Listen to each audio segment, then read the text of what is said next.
네, 오늘 본문은 누가복음 20장 27절로 47절입니다. 제목은 부활에 대한 질문과 답변. 부활에 대한 질문과 답변. 첫 번째로 부활에 대한 질문. 부활에 대한 질문 27절로 40절. 두 번째, 다윗의 자손에 대한 예수님의 질문. 다윗의 자손에 대한 예수님의 질문 41절로 44절.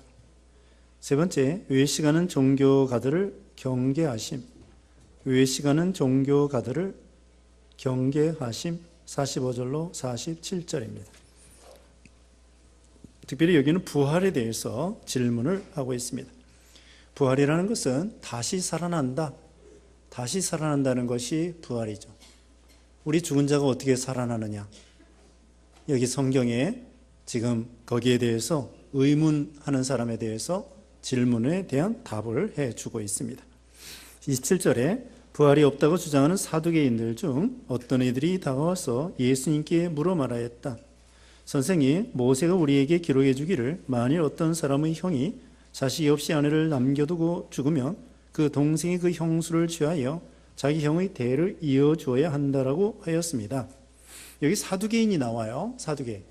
그 유대나라 그 당시에는 종파가 몇 개 있었습니다. 사두개파, 여기는 사두개파는 주로 대제사장들이 들어있고요. 제사장들. 그리고 그 사람들은 오늘 본문에 나와 있는 것처럼 이 부활에 대해서, 우리 인생의 부활에 대해서 믿지 못하는 사람들이고, 현실주의입니다. 현실주의, 세속주의, 현실주의. 현실에서 그냥 잘 먹고 잘 살자, 이것이 사두개파의 주장인 거예요. 이 사람들은 부활도 없다, 천사도 없다, 이렇게 생각해요. 부활도 없다, 천사도 없다, 이 현실이 중요하고 잘 먹고 잘 살자. 그리고 대제사장들, 대제사장들, 이런 사람들이 주동이 되어 있습니다. 그 다음에 바리새파가 있어요. 바리새파. 이 사람들은 자기들 나름대로 정통 보수라고 생각해요. 그 사람들은 부활이 있다는 거 믿어요. 또 그 천사가 있다는 것도 믿어요. 그 다음에 율법에 대해서 아주 세치까지 만들어서, 예를 들면은 그 시장에 갔다 와서 손을 씻지 아니하면 먹지 아니하고, 손을 씻어도 완전히 팔뚝까지 완전히 씻어야 된다. 이런 식으로 율법의 세칙을 만들어 놓고 하나님의 말씀보다도 더 지나치게 이렇게 사람들이 만들어 놓고 그걸 지켜야 구원받는다, 이렇게 생각을 하는 거예요. 그걸 지켜야 구원받는 것이 아닙니다. 잘못 생각하는 거죠. 그러니까 뭐가 잘못됐느냐? 바리새파는 자기 나름대로 정통 보수파라고 생각해요. 사도 바울도 원래는 사울이었을 때 그 바리새파였어요. 그래서 율법의 세밀함까지 철저히 지키려고 했고, 그렇게 지켜야 구원받을 줄 생각을 한 거예요. 그래서 바울은 율법의 의로는 흠이 없을 정도로 다 지켰다는 거예요. 근데 사실은 다 지킬 수가 없는 거죠. 다 지킬 수 있는 사람은 아무도 없습니다. 의인 없나니 하나도 없다고 그랬고요. 그래서 한 가지 예를 들면은 살인하지 마라. 살인하지 마라. 그 사람들은 남 죽이지 않으면 살인하지 않는 거 지키는 줄 알았어요. 근데 이 요한일서 3장 15절에는 남을 미워해도 살인죄라, 이렇게 말했어요. 시기에도 살인죄, 미워해도 살인죄. 그러므로 죄 없는 사람은 이 세상에 아무도 없는 거죠. 그래서 이 바리새파가 외식하고 위선하고 겉과 속이 다르고 이렇게 나갔던 것입니다. 그 다음에는 열심당원이 있습니다. 열심당원. 열심당원은 그 로마 나라에 대해서도 대항하고 반정부 운동하고 그래서 투쟁하려고 하는 열심당원이 있고, 그 다음에 헤롯당원이 있습니다. 헤롯당원. 헤롯당원은 헤롯 왕을 중심으로 해가지고 그 유대 나라를 세워나가겠다는 그런 헤롯당원이 있습니다. 그런 여러 가지가 있고 종파가 있습니다. 그 다음에 서기관은 뭐냐? 서기관은 이제 바리새파도 서기관이 있고 이 사두개파도 서기관이 있는데 이 서기관은 성경을 뺏기는 사람이에요. 성경을 베끼는 것입니다. 옛날에는 인쇄가 안 되기 때문에 일일이 펜으로 그 성경을 뺏긴 거예요. 그걸 사본이라고 합니다.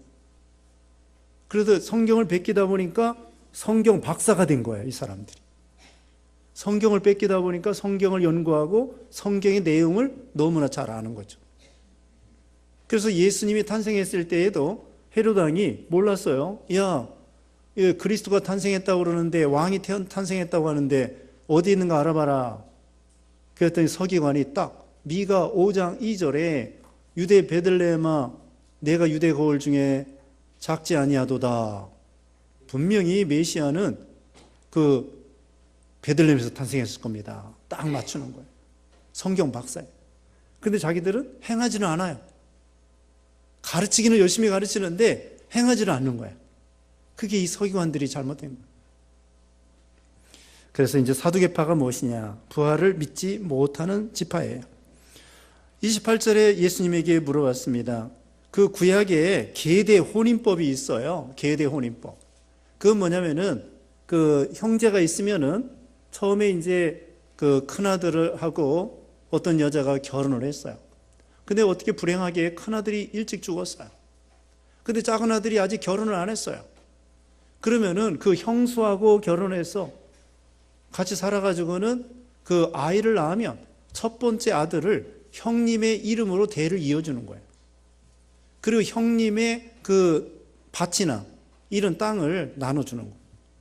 그게 계대 혼인법이에요. 그래서 여기 7 아들을 예를 들었어요. 이건 아주 극단적인 예인데 어떤 사람이 7형제가 있었다. 근데 어떤 여자가 첫째 아들하고 결혼했는데 첫째 아들이 죽어서 둘째 아들하고 또 결혼했고 둘째 아들이 죽어서 셋째 아들하고 결혼했고 이거 말도 안 되는 얘기를 이 서기관이 바리새파가 죄송합니다. 이 사두개파가 꾸며서 이야기를 만들어내는 거예요. 뭐 한두 번 죽겠지 그렇게 7 아들이 다 죽겠어요? 한 여자를 데리고. 혹시 한 번이나 두 번이나 그렇게 됐겠죠. 어쨌든 그렇게 예를 들었어요. 큰아들이 있는데 결혼했는데 그 부인이 있는데 그 아들이 죽었다. 그 둘째 아들이 형수와 셋째 아들이 형수와 그렇게 해가지고 살았는데 나중에 부활 때에는 또 이게 우리가 다시 부활한다고 그러는데 부활 때 그 여자가 누구의 아내가 되겠습니까? 7 남자가 쭉 있었는데 여기는 한 여자고 누구하고 결혼하겠습니까? 이렇게 물어봤어요. 그러니 예수님께서 뭐라고 대답했냐면요. 거기에 대해서 이제 여기 봅시다. 33절. 그 7이 그 여자를 아내로 취하였으니 부활 때에 그 여자는 그들 중에 누구의 아내가 되겠습니까? 이 사두개파가 억지로 이렇게 꾸며서 질문합니다. 34절에 예수께서 그들에게 말씀하셨다. 이 세상의 자녀들은 장가도 가고 시집도 가지만 35절에 저 세상과 죽은 자들로부터 부활에 참여할 자격이 있는 자들은 장가도 가지 않고 시집도 가지 않으며 36절에 더 이상 죽을 수도 없으니 그들은 천사들과 같고 부활의 자녀들로서 하나님의 자녀들이기 때문이다. 자, 오해했습니다. 이 사람들은 지금 현재의 가족관계가 죽은 다음에 부활 시에 천국에 가서도 똑같이 유지되는 것으로 잘못 알았던 거예요. 그럼 예수님이 바로 가르쳐 주신 건 뭐냐? 우리가 죽어서 천국에 가면 또 예수님 재릴 때 우리가 부활하면 그 다음에는 어떤 그 가족 관계로 살아가는 게 아니에요. 여기 보면 시집도 가지 아니하고 장가도 가지 아니하고 부활에 참여하는 사람들은 천사들과 같고 여기는 하나님의 자녀라고 했습니다. 우리가 죽으면 하나님의 자녀로서 36절 다시 봅니다. 더 이상 죽을 수도 없으니 죽지도 않습니다. 부활하여 하나님 앞에 설 때에 죽지도 아니하고 천사들과 같고 부활의 자녀들로서 하나님의 자녀들이기 때문이다. 어떤 부활 후에는 어떤 가족관계로 생육하고 번성하고 그런 시대가 아니에요. 천사와 같아. 남성, 여성이 따로 없어요. 천국에 가면 또 우리가 부활하게 되면 남성, 여성이 없어요. 그때는 천사와 같아가지고 무슨 뭐 결혼해서 아이를 낳는 그런 관계가 아니라 이제 천국에 가면 다 신령한 몸이에요. 신령한 몸인데 음식을 먹을 수도 있고 먹지 않을 수도 있어요. 눈에 보일 수도 있고 육신의 눈으로 보이지 않을 수도 있고 그러면서 부활의 몸으로 영원히 사는 거예요. 하나님과. 그리고 그때는 만약에 가족 식구들을 만났다. 그러면은 저 사람이 이 세상에 있을 때 내 남편이었다. 이 정도로 아는 거예요. 이 세상에 있을 때 내 아버지였다. 내 자식이었다. 그 정도지. 그 사람이 과거에 나의 남편이기 때문에 내 자식이기 때문에 우리끼리 사이좋게 행복하게 재미있게 살자. 그거 아니에요. 그때는 모든 성도들이 과거 아담부터 이제 예수님 재림할 때까지 그때 믿은 모든 성도들이 뭐 수십억인지 수백억인지 수천억인지 몰라요. 그 모든 사람들이 공평하게 부활의 몸으로 영생의 몸으로 하나님 앞에서 하나님만 바라보고 즐거우면서 사는 거예요. 인간을 바라볼 필요가 없어요. 인간을 바라볼 필요 없어요. 그냥 우리끼리는 다 같이 하나님을 찬양하는 그런 거예요. 하나님을 찬양. 옆에 사람 볼 것도 없다. 옆에 사람 볼 것도 없고 뭐 봐도 돼요. 봐도 되지만 거기에 무슨 의미가 있는 게 아니에요. 그 옆에 사람 뭐 신경 쓸 것도 없어요. 같이 하나님 앞에 예배드리면서 찬양하고 예배드리고 찬양하고 감사하고 기뻐하고 하나님과 교제하고 교통하고 이렇게 살아가는 거예요. 우리끼리가 아닙니다. 다만 뭐예요? 알아볼 수는 있어요. 베드로도 알아보고 바울도 알아보고 먼저 간 우리 성도들, 우리 교인들 알아볼 수 있어요. 천국에 가면 우리 가락동부 교인들끼리 모일까요? 그런 거 없어요. 우리 가락동부 교인들끼리 모이고 장로교 다니는 사람끼리 모이고 우리 한국에 다니는 교인들끼리 모이고 그런 거 필요 없어요. 전 우주적으로 모든 성도들이 하나님 앞에 그냥 예배 드리는 거예요. 또 하나님이 너무나 좋기 때문에 하나님만 보이고 하나님만 바라보지 옆에 있는 사람 그렇게 신경 쓸 필요가 없어요. 차이도 없어요. 물론 영광이 다르긴 다르지만 그렇다고 불행한 것도 없습니다. 뭐 부족한 것도 없습니다. 참 거기에는 뭐 신경 쓸 것도 없고 누구 부러워할 것도 없고 그냥 하나님만 바라보고 감격하고 너무나 좋은 거예요. 자, 이겁니다. 그러니까 천사와 같다. 남성, 여성 따로 없다. 또 우리 가족끼리도 아니고 우리 교인들끼리도 아니다. 하나님 앞에 하나님만 바라보고 너무나 하나님의 영광이 충만하고 기쁘고 좋고 주님만 바라봐도 너무나 좋은 거예요. 그걸 가르쳐 줍니다. 그 다음에는 죽지 않아요. 영생합니다. 네, 영생한다고 했습니다. 36절에 했죠. 더 이상 죽을 수도 없으니. 그 다음에 37절입니다. 죽은 자들이 살아나는 것에 대하여 모세도 가시덤불 이야기에서 보여주었는데 그는 주님을 아브라함의 하나님, 이삭의 하나님, 야곱의 하나님이라고 불렀으니. 자, 이 모세에게 하나님이 나타나서 가시덤불 가운데 나타나서 모세에게 그랬습니다.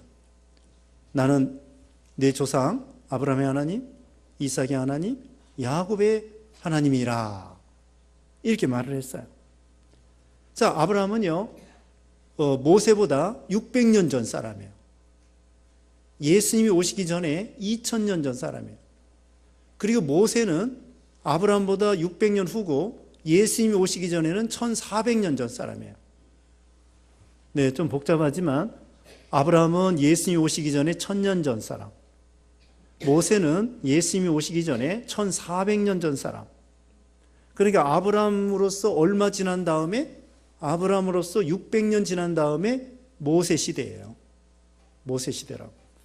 그런데 하나님께서 그 아브라함도 죽고 그 이삭도 죽고 야곱도 죽었는데 모세의 조상이죠.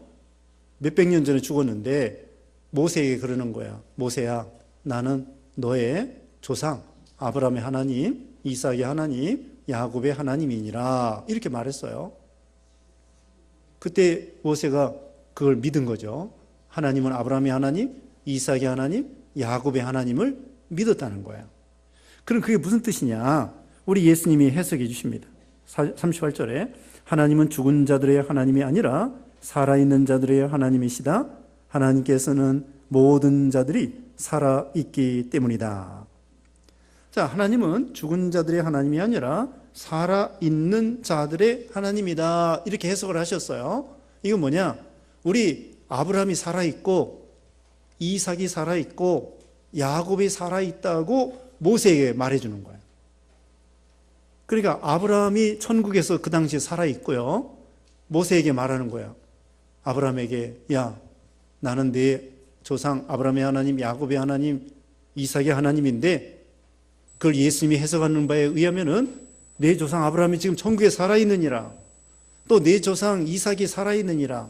내 조상 야곱이 살아있느니라. 이걸 모세에게 가르쳐 주는 거예요. 그러면 예수님 당시에도 이렇게 말합니다. 예수님이 아브라함의 하나님, 이삭의 하나님, 야곱의 하나님. 예수님 당시에도 아브라함이 살아있고 그 아들 이삭이 살아있고 그 아들 야곱이 살아있다는 거예요. 지금은 어떨까요? 지금 이제 너무 오래돼가지고 아브라함 죽었죠? 영이 말이에요. 영혼. 아브라함의 영혼 천국에 살아있다니까요. 모세 시대에도 아브라함, 이삭, 야곱, 예수님 당시에도 아브라함, 이삭, 야곱, 지금도 아브라함, 이삭, 야곱이 살아있다는 거예요.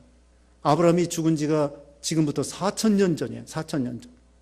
근데 그 아브라함이 육신은 죽었어도 영혼은 살아있단 말입니다. 그래서 부활의 하나님을 보여주는 거예요. 그러니까 이삭도 살아있고 야곱도 살아있고 지금 천국에 살아있다는 거예요. 예수 믿는 모든 신자들은 죽으면은 영혼이 천국에 가요. 육신은 흙으로 돌아가요. 그 다음에 예수님 재림하는 날 영과 육신이 합해져서 부활의 몸이 되는 거예요. 부활의 몸. 그래서 부활의 몸으로 또한 영원히 사는 거예요. 예수님이 나는 부활이요 생명이니 나를 믿는 자는 죽어도 살겠고 살아서 믿는 자는 영원히 죽지 아니하리라 이렇게 말했잖아요. 그러니까 우리 예수님은 이렇게 말했어요. 산자의 하나님이다.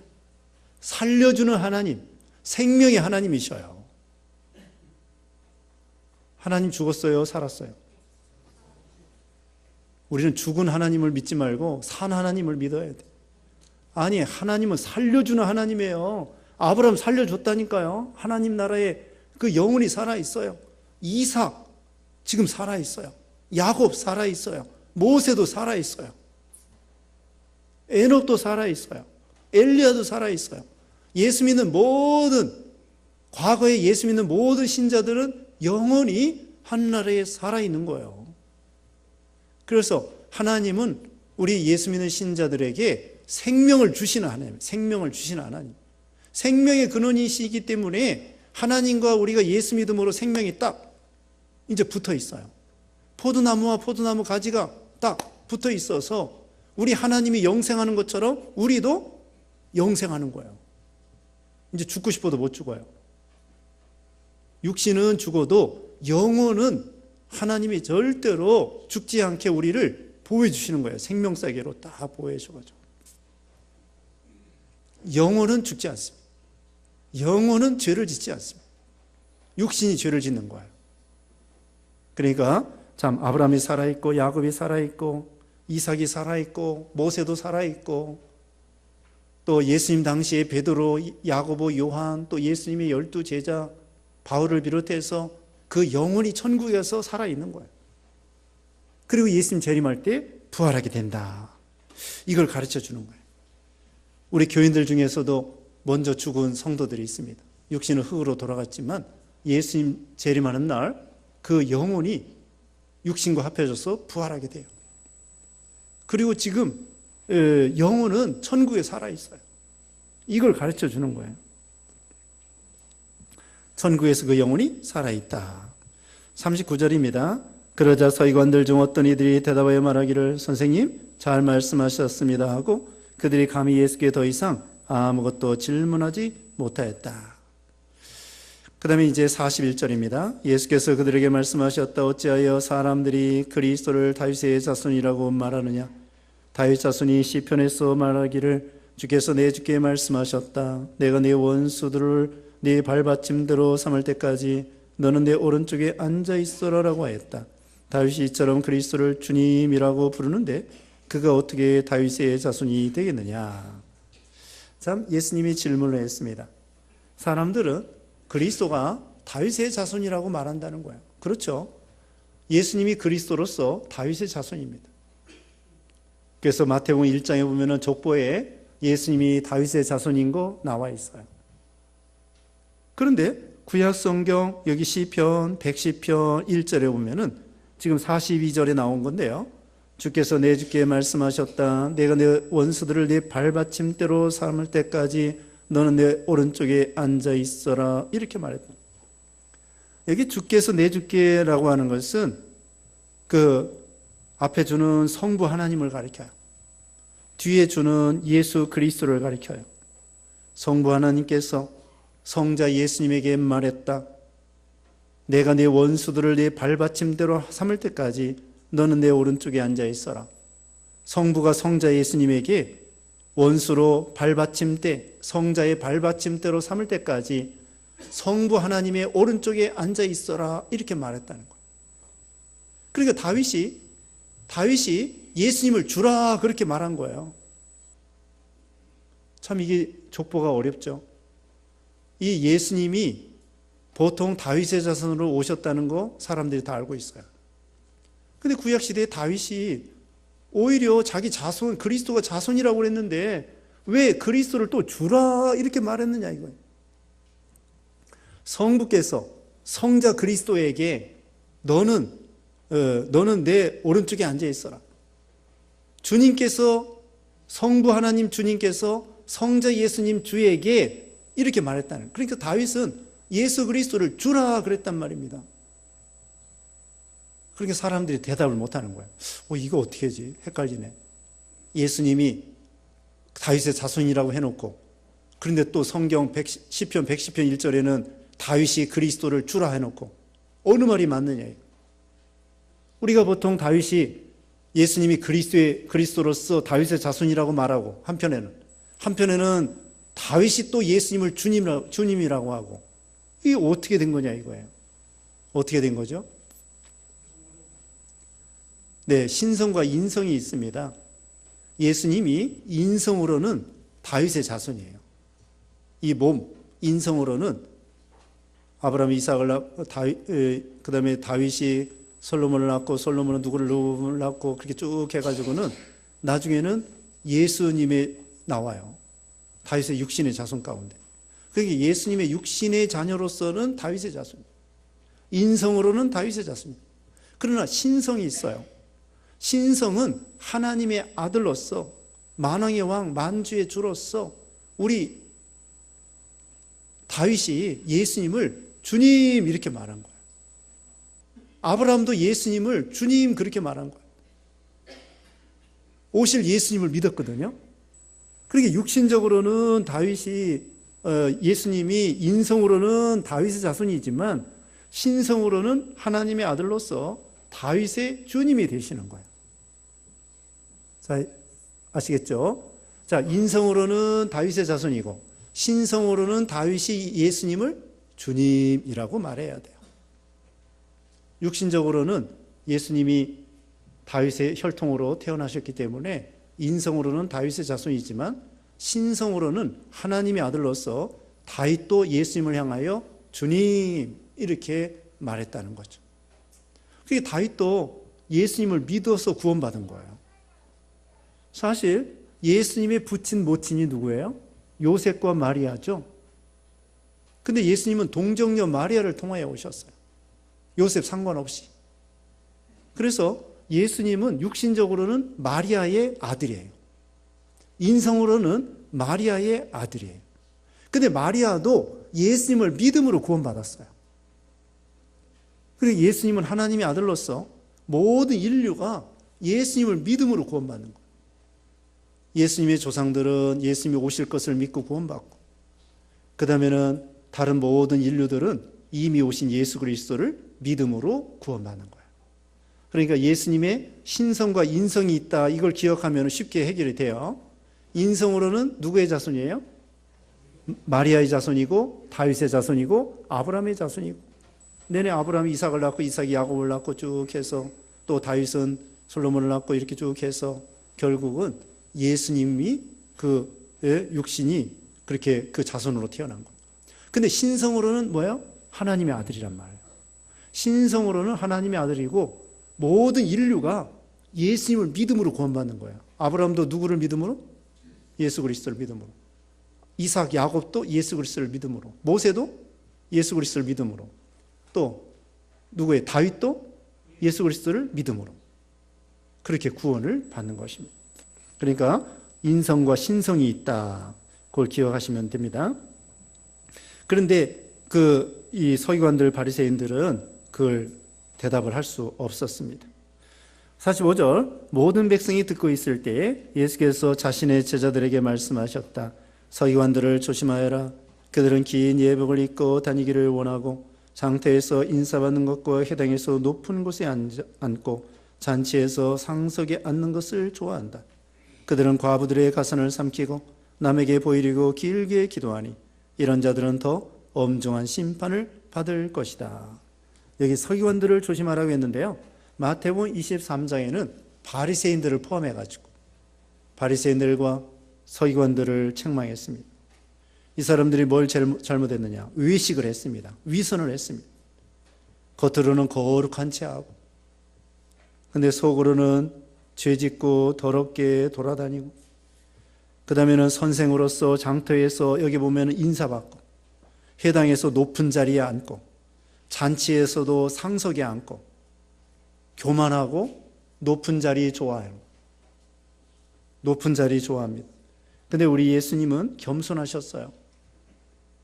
겸손하셨습니다. 온유하고 겸손하시고, 하나님의 아들인데도 섬김을 받으러 온 것이 아니라 섬기러 오셨다고. 섬기러. 예수님의 제자들을 발을 씻겨주신 거예요. 우리의 더러운 죄를 씻어주신 거예요. 또 하늘보좌를 내놓고 이 땅에 낮아지신 거예요. 예수님이 겸손하셨죠. 그런데 여기 서기관들, 이 사람들은 교만하고 높은 자리에 앉기를 좋아하고, 자, 누가 청할 때에 어느 자리에 가서 앉으라고요? 말석에 가서 앉아 있으라고 했습니다. 그럼 자기보다 더 높은 사람이 없으면은 그 주인이 저 상석에 가서 앉으세요, 그런단 말입니다. 근데 만약에 자기가 제일 높은 줄 알고 상석에 앉았는데 자기보다 더 높은 사람이 오는 거야. 그러면은 주인이 와서 죄송합니다만은 당신보다 높은 분이 오셔서 좀 내려 앉으셔야 되겠습니다, 이렇게 합니다. 그러니까 높은 자리에 앉지 말고 낮은 자리에 앉으라는 거예요. 중국 음식점에 가면은요, 어떤 데가 상석이냐면은 저기 문을 딱 열면은 제일 반대편, 제일 안쪽, 거기가 상석이래요. 상석. 그래서 손님이 오면은 제일 높은 분은 문 열자마자 그 방에서, 밥 먹는 방에서 문 열자마자 제일 반대편, 거기가 제일 상석이에요. 운전석도요, 상석이 있어요. 운전할 때에 여기 운전대 있죠? 운전대에서 대각선의 뒤편에 앉아, 거기가 상석이에요. 그 다음에 두 번째가 어디죠? 두 번째가 운전석입니까? 그 상석 옆입니까? 예? 상석 옆에. 그 다음에 세 번째가 운전 조수석. 네, 조수석. 그 운전 이게 할 때에도 상석이 있고 그게 있어요. 이게 자기가 높은 줄 알고 그냥 상석에 딱 앉으면은 손님 대접이 아니죠. 그런 식으로, 네, 참 겸손. 그런데 이 바리새인들과 서기관들은 이렇게 상석에 앉기를 좋아하고, 그 다음에 외식하고, 남 앞에서 참 높임받고 이런 거 좋아해요. 47절에도 똑같습니다. 그들은 과부의 가산을 삼키고 어려운 사람의 가산을 삼키는 거예요. 하루살이는 걸러내고 약대는 삼키고, 또 남에게 보이려고 길게 기도하니, 우리가 기도할 때도요, 남을 너무 물론 의식하지 않을 수 없지만 하나님 앞에 기도하는 것인지 사람 들으라고 기도하는 것인지 좀 혼동될 때가 있어요. 우리가 사람 들으라고 안 할 수는 없지만, 그러나 이 기도 듣는 분이 누구예요?